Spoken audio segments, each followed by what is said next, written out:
Welcome to Bite at a Time Books Behind the Story, where we answer the questions you have about your favorite classic authors. What inspired your favorite author to write their novels? What was going on in the world at the time? Follow along with us as we tell you what was happening in the world while your favorite authors wrote your favorite classics. My name is Bree Carlile, and I love to read, and wanted to share my passion with listeners like you. If you want to know what's coming next and vote on upcoming books, sign up for our newsletter at biteatatimebooks.com. Be sure to follow my show on your favorite podcast platform so you get all the new episodes.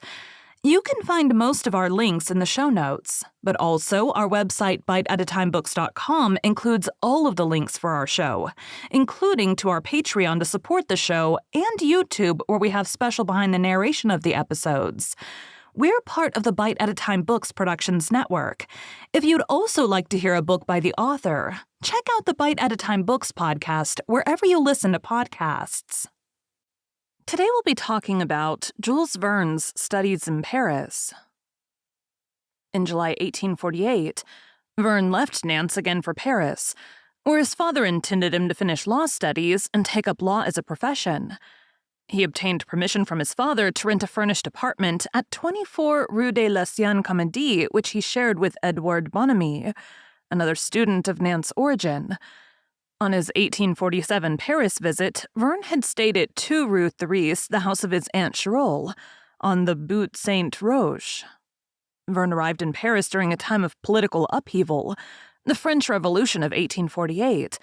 In February, Louis-Philippe I had been overthrown and had fled. On 24 February, a provisional government of the French Second Republic took power, but political demonstrations continued, and social tension remained. In June, barricades went up in Paris, and the government sent Louis-Eugène Cavaignac to crush the insurrection. Verne entered the city shortly before the election of Louis-Napoleon Bonaparte as the first president of the Republic, a state of affairs that would last until the French coup of 1851. In a letter to his family, Verne described the bombarded state of the city after the recent June Days uprising, but assured them that the anniversary of Bastille Day had gone by without any significant conflict. Verne used his family connections to make an entrance into Paris society.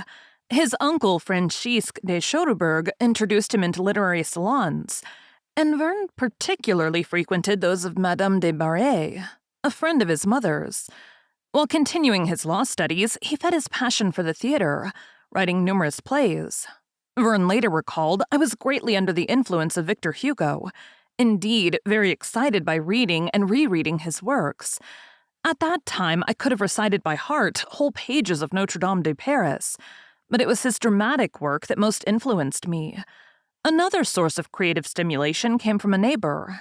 Living on the same floor in the Rue de l'Ancienne Comédie apartment house was a young composer, Aristide Hignard, with whom Verne soon became good friends, and Verne wrote several texts for Hignard to set his chansons. During this period, Verne's letters to his parents primarily focused on expenses and on a suddenly appearing series of violent stomach cramps, the first of many he would suffer from during his life. Modern scholars have hypothesized that he suffered from colitis. Verne believed the illness to have been inherited from his mother's side. Rumors of an outbreak of cholera in March 1849 exacerbated these medical concerns. Yet another health problem would strike in 1851, when Verne suffered the first of 4 attacks of facial paralysis. These attacks, rather than being psychosomatic, were due to an inflammation of the middle ear, though this cause remained unknown to Verne during his life. In the same year, Verne was required to enlist in the French army, but the sortition process spared him, to his great relief. He wrote to his father, "You should already know, dear Papa, what I think of the military life, and of these domestic servants in livery. You have to abandon all dignity to perform such functions." Verne's strong anti-war sentiments, to the dismay of his father, would remain steadfast throughout his life. Though writing profusely and frequenting the salons, Verne diligently pursued his law studies and graduated with a license in droit in January 1851.